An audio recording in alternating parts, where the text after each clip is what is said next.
Выступление Жапарова в ООН. Досмотрите это видео до конца, и вы узнаете, о чем он говорил по ситуации на границе с Таджикистаном и почему это неправда. Подписывайтесь на наше обновление, и точно будете в курсе всего самого актуального. Президент Кыргызстана с трибуны ООН 20 сентября обвинил Таджикистан в нарушении договоренностей. Потому многие эксперты решили вспомнить соглашения прошлых лет и еще раз рассказать, о чем на самом деле договаривались две страны и кто их нарушает. Таджикский политолог Шерали Ризайон говорит, что речь Садыра Жапарова с трибуны ООН противоречит подписанному протоколу после последнего конфликта на границе. Нарративы, сформированные Садыром Жапаровым, направлены на моделирование более масштабного вооруженного конфликта с соседом. Надеюсь, теперь становится ясно, кто в конечном итоге является инициатором всех пограничных конфликтов, и особенно важно выяснить, зачем все это делается, отмечает аналитик. По словам Ризайона, выступление кыргызского президента на Генеральной ассамблее ООН может привести к обострению ситуации не только на границе с Таджикистаном, но и серьезному ухудшению безопасности по всей Центральной Азии. Наглая ложь, озвученная главой Кыргызстана, подталкивает таджикскую сторону к публикации всех материалов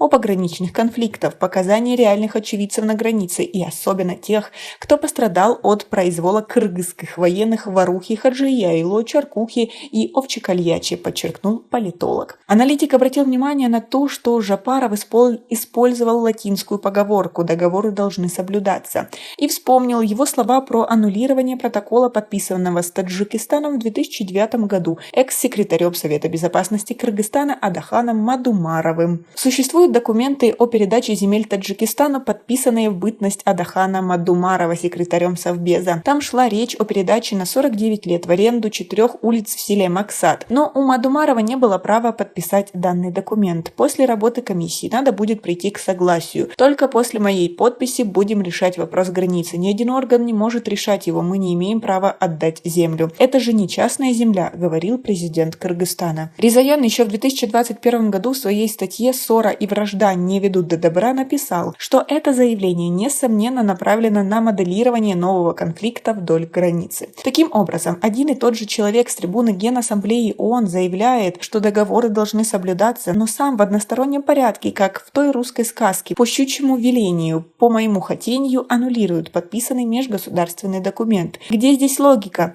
До каких пор можно вводить всех в заблуждение, спрашивает Шерали Ризайон. Или каждая новая власть в Кыргызстане будет гнуть свою линию? А как вы думаете? Свои ответы напишите нам, пожалуйста, в комментарии. О том, что Кыргызстан не соблюдает договоренности и подписанные протоколы, не раз заявлял и министр иностранных дел Таджикистана Сираджидин Мухридин. Глава ГКНБ Таджикистана Саймумин Етимов по итогам двусторонних переговоров глав ГКНБ двух стран в конце января текущего года тоже заявил, что именно отход от ранее достигнутых договоренностей приводит к конфликтам на таджикско-кыргызской границе. Отход от правовых актов, отход от подписанных протоколов приводит к конфликтам. Надо эти протоколы очень строго соблюдать, заявил глава ГКНБ Таджикистана. Он отметил, что надо устранить основные причины конфликта и принимать решения, исходя из сущности вопросов. Об аренде земли мы уже вспомнили. Также дорога в Орух является главным вопросом решения пограничного конфликта между двумя странами, и стороны неоднократно подписывали протоколы по решению этого вопроса. Однако Кыргызстан всегда нарушает договоренности и не выполняет своих обещаний. Протокол номер 34. В конце апреля 2013 года произошло столкновение между жителями таджикского джамата Варух и кыргызского села Аксай. Причиной стало строительство кыргызской стороной дороги Аксай-Тамдык на спорной территории вблизи села Варух. Стороны сразу сели за стол переговоров, решили приостановить строительство дороги, но кыргызская сторона не стала соблюдать эту договоренность. Возобновление протокола. В 2019 году 13 и 14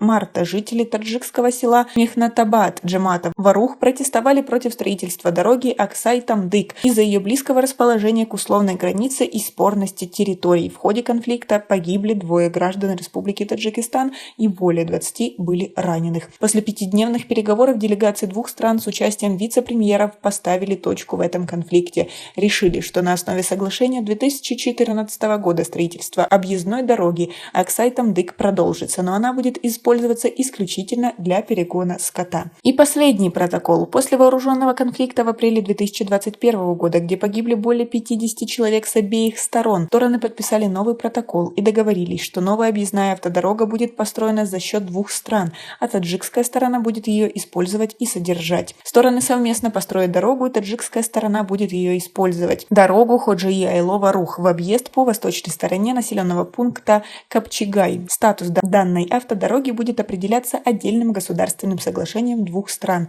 говорилось в распространенном 5 мая совместном заявлении правительственных делегаций Таджикистана и Кыргызстана. Таджикская сторона, согласно протоколу, подготовила проект этой автодороги. На место предполагаемой встречи на границу выехала делегация таджикского Минтранса во главе с заместителем министра, но представители кыргызского Минтранса на согласование не приехали. Ни таджикские, ни кыргызские власти официально не прокомментировали это нарушение договоренностей. 29 января 2022 года по итогам переговоров после очередного конфликта главы ГКНБ двух стран договорились на деле реализовать именно этот протокол.